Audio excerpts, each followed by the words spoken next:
आम आदमी पार्टी यहाँ पर बेंगलोर में मजबूती से चुनाव लड़ने के लिए तैयारी कर रही है।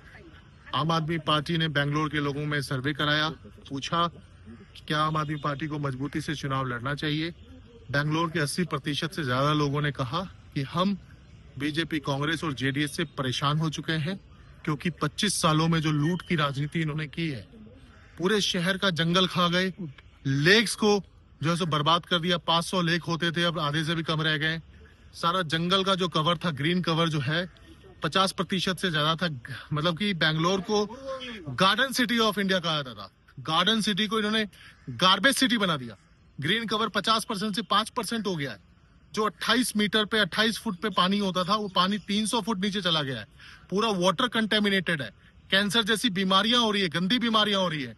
इनका जल बोर्ड कहता है कि सरकार की बॉडी कहती है कि 2040 के बाद यहाँ पर पानी नहीं बचेगा पीने के लिए। कैसे बचेगा पानी जब सारा का सारा लेक बर्बाद कर दिया इन्होंने, माफियाओं को दे दिया।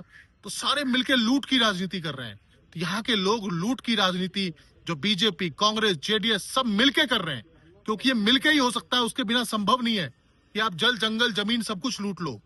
तो इनकी लूट की राजनीति को खत्म करने के लिए बेंगलोर के लोग चाहते हैं कि आम आदमी पार्टी काम की राजनीति करे, ईमानदारी की राजनीति करे और इनकी लूट की राजनीति को खत्म करे। और जितनी जमीन इन्होंने इंक्रोच कर रखा है, वो सारी जमीन आम आदमी पार्टी यहाँ के लोगों को वापस दिलाएगी और बेंगलोर सिटी को वैसा ही बेंगलोर सिटी बनाना चाहती है, green Bangalore city, garden city जैसे पहले होता था। Thank you.